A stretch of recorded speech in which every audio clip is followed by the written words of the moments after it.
You're listening to the 10-minute podcast challenge that'll prove every place is the same.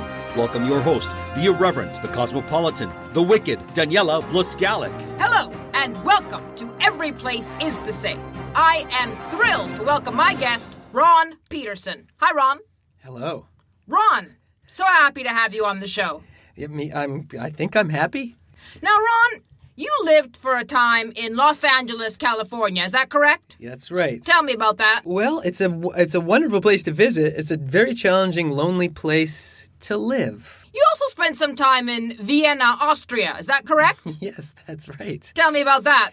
It was even though I was quite alone on most of it, but it's a very, very romantic place to be and quintessentially European, I would say. But you were alone. Yes, yeah. So whether you're in LA, California, or Vienna, Austria, you are alone, essentially. Yeah, I mean, all of us are essentially alone, wouldn't you say? I mean, do we ever really know another person? Would you say that LA, California, and Vienna, Austria are the same? Gosh, no, I don't. I think they're quite different from each other. Well, today on Every Place Is The Same, we're going to prove that Los Angeles and Vienna are the same. Aha. Ready? Okay. Let's do it then. City of Dreams. What does that describe? City of Dreams. Is that what they call Los Angeles? That's what they call Vienna. Oh, right. The City of Dreams. Okay, yeah. Why do you think that is? City of Dreams. Well, I think there's something a bit surreal about that place, actually. Well, I was there in the month of December, and it turns into Christmas Town. So my experience was very particular. They decorate that whole town to be Christmassy. Every street you turn on, there's another market. You can have some punch on the street. There's You like Christmas, we get it.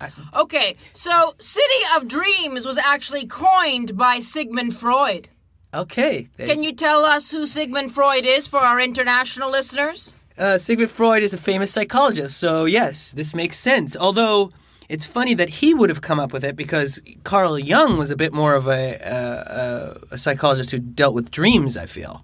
But yeah, that makes sense. Psychology was a very, very popular thing in Vienna. That's sort of the birthplace of it.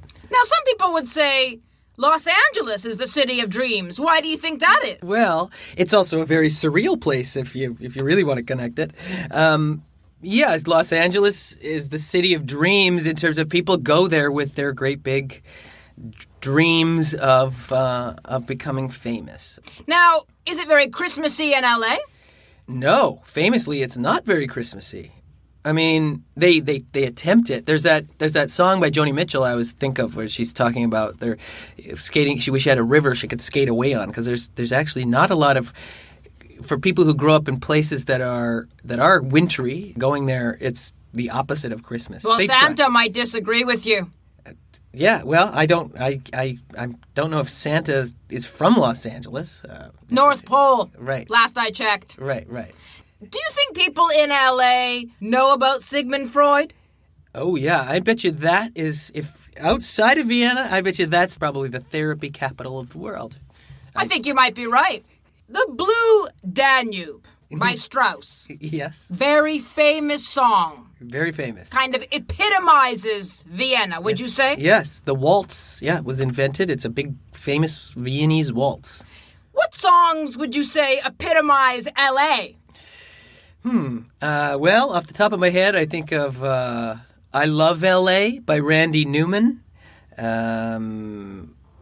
Underneath the Bridge by the Red Hot Chili Peppers. California Dreamin'? California Dreaming, sure. Sure. L.A. Woman? Sure, The Doors. Welcome to the Jungle! Okay.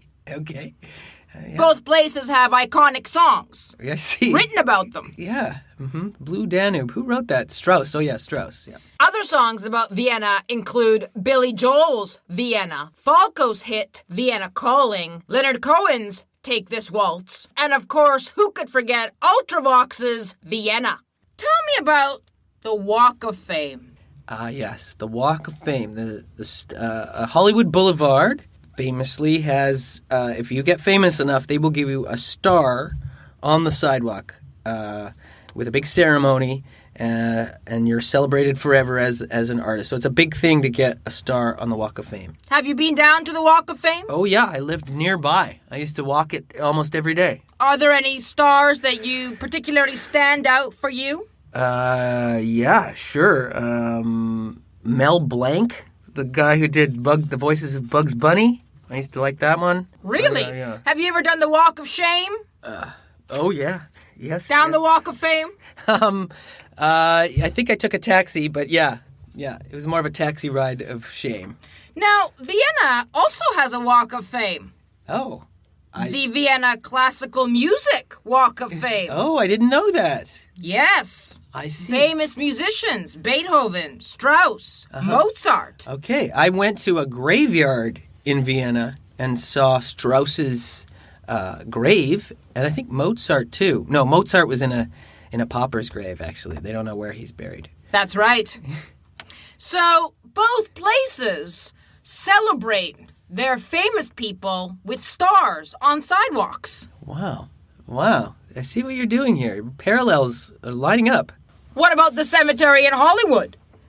Yes, there's also a famous cemetery there. It's called the Hollywood Cemetery. Yeah, it's like Forever Cemetery. the Hollywood Forever Cemetery. That's right. And you know, what's his name? Rudolph Valentino is in a mausoleum there, and when I went there, the guy told me that little old ladies, since he had passed away, they were still going to put flowers on Rudolph Valentino's grave, and that women flung themselves off of buildings when he passed away. Phenomenal. He was So very living famous. or dead, both places honor their living and dead. Yeah, and both birthplaces of famous people. Tell me about Wiener Schnitzel. Well, Wiener is essentially what they call Vienna Wien. So if Wiener is essentially saying that it's a Viennese dish. Yes. And Schnitzel is a pork chop that's been tenderized and flattened and then breaded and then fried. It is amazing, and I ate 55 of them. 55. In LA, did you have a chili cheese dog? Yes, I think probably. French dip? Yeah, I've had a French dip, sure. Any other foods that are particular to Los Angeles? I see, like a food that would have been invented in Los Angeles? Absolutely, or is related to, or thought of. There was a famous old restaurant called Musso and Frank's, and it had been around since the 1800s, I think. It's still there. You can go and get, and the menu's like super old-fashioned, too. You can get like a tongue sandwich and that sort of thing. So, wow. Yeah. So, can you feel like a schnitzel in LA? A little flattened, a little tenderized. Yes. Yeah. That's what essentially Los Angeles does to a person. Deep fried as well. Ron, to Sachertorte or not to Sachertorte? The torte. That's like a cake, essentially. It's just like a chocolate cake. Yeah, you know what? People told me that was going to blow my mind and change my life. It was just a piece of cake, frankly. Austrians might disagree with you, Ron. It is one of the symbols of Austria. When 16-year-old apprentice Chef Franz Sacher created the Sachertorte at the court of Prince Metternich in 1832, little did he know the impact his cake would have on chocolate lovers worldwide. The recipe for the original Sachertorte is a well-kept secret, known only to confectioners at Hotel Sacher. Oh, but it was wonderful. When you were in Vienna, did you attend any balls? No, I did not go to a ball, but there were many balls around. They have 450 balls a year. Yeah, they've got big balls in Vienna. Mm-hmm. Popular balls, yeah. People dress up. Yeah, masked balls. It's very old-fashioned. Now, in LA, balls, galas. Yeah, parties, that's free open bar, mostly, yeah. A popular thing to do in LA. Yeah, parties, mostly parties. Dressing up. Yeah, mostly. Pageantry. Academy Awards. Pageantry. Grammys. Pageantry. Emmys. Sounds like a ball to me. Grauman Grauman's Chinese Theater. Hey, I lived right behind it on Franklin Avenue for a year. Tell us about it for our international listeners. Well, it's a big old famous movie theater that has a very Asian style to it, a Chinese sort of facade out front of it. And it's also famous, in front of it is where stars, much like the Walk of Fame, stars put their footprints and their handprints in cement so that celebrity fans can come and sort of put their hands in the hands of celebrities. Famous place to visit. Very famous place to visit. Schönbrunn Palace. Mm-hmm. Yeah, that's right. I saw that. I did. Visited it. Famous place to visit in Vienna. That's right. That's right. Interesting. Palatial. Palatial. Would you say that Grauman's is palatial? Sure. Yes. Yeah. It's big. The lobby's gorgeous. It's got gorgeous sweeping staircases. Chandeliers. It's got a chandelier. Can't go wrong with the chandelier. No, especially if you're having a ball. Ron, we are walking through the streets of L.A. Okay. Bad idea. Should probably drive. Okay, we shouldn't be walking. Fine. We're driving through the streets of L.A. Where are you taking me?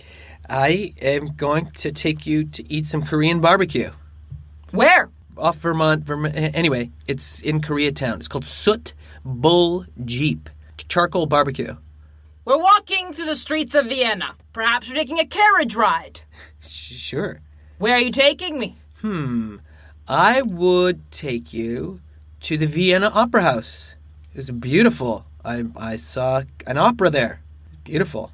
Ron, if you have a love for balls, if you want to feel tenderized and flattened like a schnitzel, if you want to walk around and honor the famous, living or dead, two iconic places where therapy has left their mark, Los Angeles and Vienna, epitomized by song, I think you have helped us prove that Vienna, Austria, and Los Angeles, California are indeed the same. And who knew I was such a ball lover?